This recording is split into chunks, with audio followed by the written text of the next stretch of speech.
Hello friends, नमस्ते। कैसे हैं आप लोग? होप सब बढ़िया होंगे। तो मैंने जो पिछले वाले वीडियोस बनाए थे महाभारत के बारे में, कुछ स्टोरीज़ के बारे में, तो मैं आगे की स्टोरी यहाँ से कंटिन्यू करती हूँ।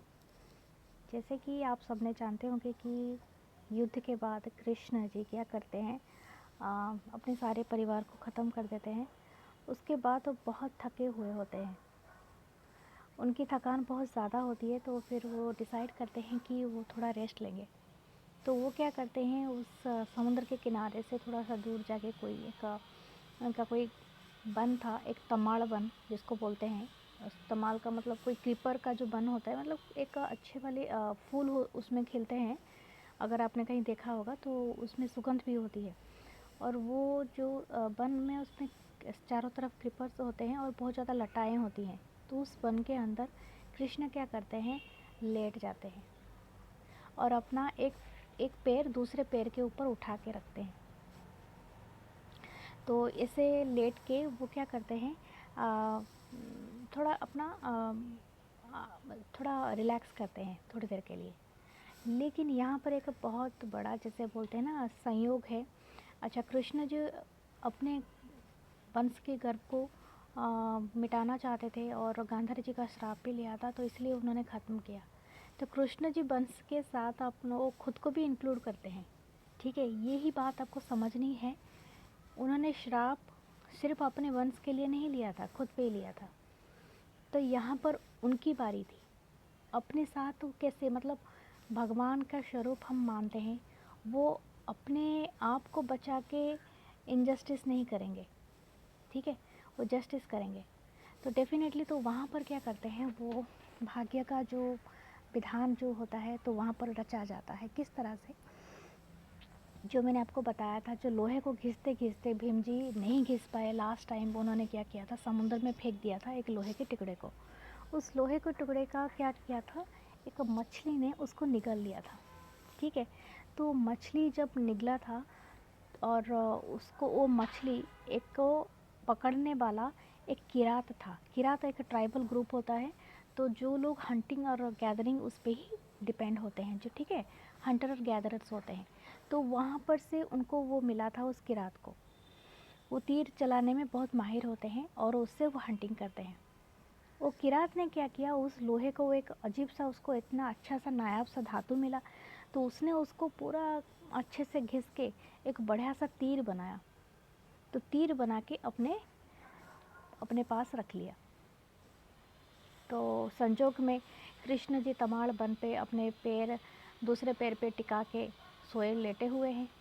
और उस टाइम पे उनका जो महल के रहने में, मतलब महल की ज़िंदगी जीने के कारण, कृष्ण जी का वो जो सुंदर काया था और ऐसे भी वो भगवान के स्वरूप थे, तो उनके जो पाँव का नीचे का वर्ण था वो बहुत सुंदर सा, जो बोलते हैं ना, कमल वर्ण, मतलब कमल का फूल के साथ समान किया, जो उनको तुलना की जाती है, उनका पैर, इतना खूबसूरत पैर।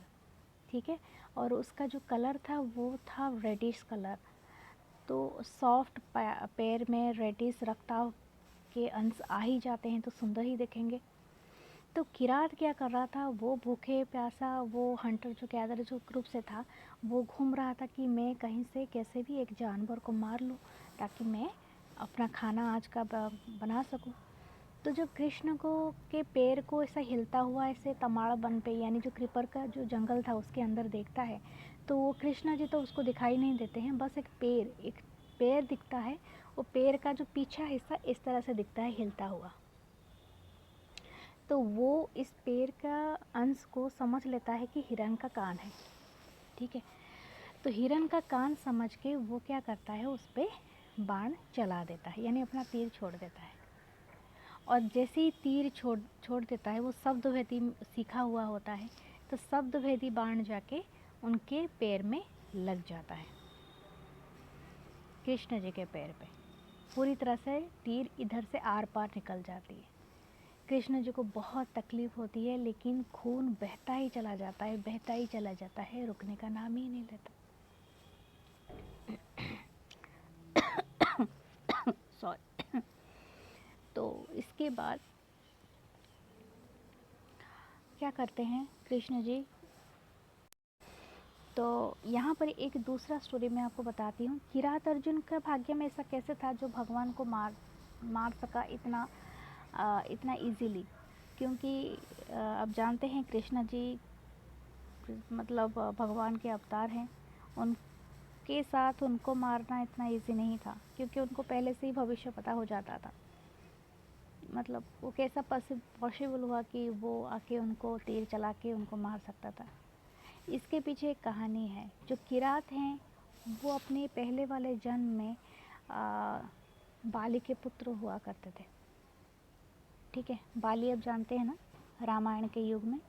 तो वहाँ पर क्या हुआ था, जब बाली का वध कर देते हैं राम जी के अवतार में, कृष्ण जी राम जी के स्वरूप में जब रहते थे, तो उन्होंने उस टाइम पे बाली के पुत्र को ये वर प्रदान किया था कि तुम मुझे इस जन्म में तो नहीं मार सकते हो, लेकिन जो मेरा नेक्स्ट जन्म होगा, मैं जिस अवतार में होगा, तुम्हें ये मौका मिलेगा कि अपने पिता का तू प्रतिशोध ले सकता है।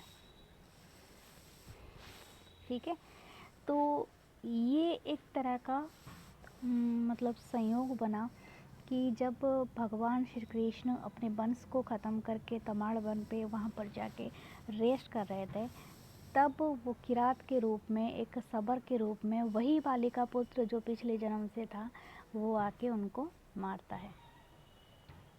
इसके बाद वो भागता हुआ वो किरात जब मार देता है और उसको पता चलता है कि एक मनुष्य की आवाज़ आया कि वो हिरन नहीं था, एक मनुष्य ने चित्कार किया, तो दौड़ा दौड़ा जाके देखता है कि कौन है उस तमाड़ के अंदर जो ऐसा आवाज़ किया।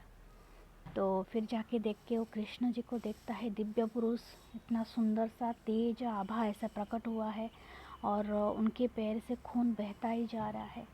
किरात शायद ना जानता होगा कि उनका परिचय वो क्या है, वो कौन है, लेकिन उनके जो आभा और ये देख के वो समझ गया था कि वो साधारण मनुष्य हैं ही नहीं। किरात उनके पैर में पड़ गया, माफ़ी मांगने लगा, मुझे माफ़ कर दीजिए, मुझे जाने दीजिए, मैंने कभी ऐसा सोचा भी नहीं था और ना ही मैंने ये गलती कोई जानबूझ के की है।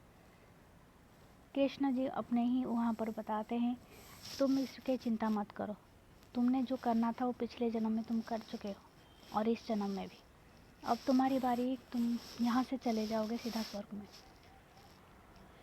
तो उसके लिए भी वो अपना स्वर्ग के लिए प्रस्थान कर लेता है किरात, उसको समझा बुझा के वो भेज देते हैं। अब बारी होती है कि वहाँ से वो उनको जो भी उनके परिजन ढूंढते ढूंढते आते हैं, और जो बच्चे कुचे होते हैं, जो उनकी सेवा होते हैं, उनके जो दास दासियाँ होते हैं, उनके पास आते हैं। वो वहाँ से अपने खबर भिजवाते हैं पांडव की तरफ कि उनको जाके बुला के लाओ। पांडव जी आते हैं। पांडव आने के टाइम पे उनको युधिष्ठिर बताते हैं अपने सारे भाइयों को सब करना, लेकिन कृष्ण जी के पास जाके उनको छूना नहीं। ये इसके एक पीछे एक कारण है। इसके पीछे ये कारण था कि कृष्ण जी के पास जो शक्तियाँ हैं और जो शक्तियाँ उन्होंने अर्जुन को दी थी, वो तक्षण तो ले लेंगे। और अर्जुन ने बातों बातों में ही अपना जो धनुष था वो कृष्ण जी के शरीर से स्पर्श करा लिया। जो धनुष को वो उठा उठा के अपने कंधे पे दुनिया पूरा जीत लेते थे, जब कृष्ण जी अपने देह त्याग करके स्वर्ग सिधार गए और अपने वैकुंठ लोक चले गए, तब उस टाइम पे पांडव जो अर्जुन थे वो धनुष को अब उठा नहीं ला पाए। वो अपने सर पे उठा के उसको चले, जो कंधे पे उठा के दुनिया में हल्के करके मतलब पूरा तीर से चलाते थे। अब वक्त आ चुका था, पांडव जी भी स्वर्ग की तरफ बढ़े द्रौपदी जी के साथ। जाते जाते कृष्ण ने ये कहा था कि आप एक काम करना, मेरे जितने भी पत्नियां हैं उन सबको किनारे ले आना, क्योंकि समुंदर ने मुझे जो भी जगह दिया था, जो भी हिस्सा दिया था, वो हिस्सा अभी वो अपने आप वापस ले लेगा जैसे ही मैं शरीर को त्याग करूँगा। सिर्फ 7 दिन के अंदर वो पूरा जगह समुंदर से कवर्ड हो जाएगा। तो द्वारिका नगरी जो था वो कृष्ण के इस धरती से प्रस्थान के बाद ही अपने आप ही समुंदर पूरे एरिया को कवर कर लिया था, और अपने जो स्पेस दिया था जो द्वारिका नगर बनाने के लिए कृष्ण जी को, वो अपने अंदर ही डुबा दिया था। इस तरह से द्वारिका नगर वहीं पर समाप्त हो गई थी। जो भी हमें अंश मिलते हैं उस नगर के आज से, वो समुंदर के अंदर से ही मिलते हैं। तो जो भी हमें अंश मिलता है ना, तो समुद्र के अंदर से ही हमें वो अंश मिलते हैं, द्वारिका नगर के। ठीक है, तो अभी वो तो नहीं रहा। फिर जितने भी उनके पत्नियों को थे, अर्जुन और पांडव जी ने क्या किया था, उनको समुद्र के किनारे ले आए थे और उनको लाके उनके जो मथुरा था, जो वृंदावन था, वहाँ पर फिर से लाके उनको वहीं पर छोड़ दिए। और वो पांडव जी भी द्रौपदी के साथ स्वर्ग की तरफ गए। उनकी स्टोरी भी एक अलग है। आप जानते हैं सिर्फ युधिष्ठिर ही जा पाए स्वर्ग में उनके खुद के शरीर के साथ, है ना। बाकी सब पांडव जी अलग अलग करके द्रौपदी के साथ सब गिर गए थे इस धरती में।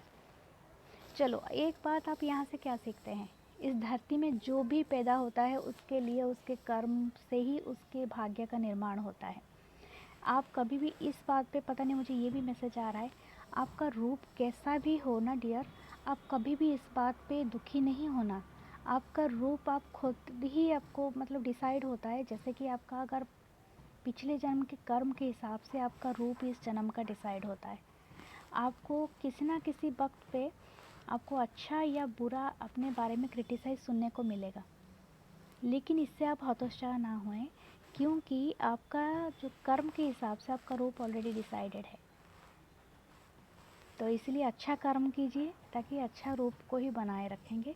और अगर हमेशा आप हंसते रहेंगे और पॉजिटिव रहेंगे माइंडसेट के साथ, तो आप जैसे भी दिखें धीरे धीरे आपका सुंदर रूप, अपना काया आपका चेंज होता ही जाएगा। ये सच में गारंटेड है, मैं बताती हूँ।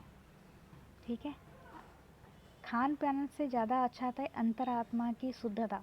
अगर प्योरिटी आपके अंदर बनी रहेगी तो आप अपने आप को ही खूबसूरत, मतलब अपनी नज़र में खूबसूरत बने रहेंगे। ज़रूरी नहीं है, दुनिया वाले तो किसी को भी क्रिटिसाइज़ करते हैं।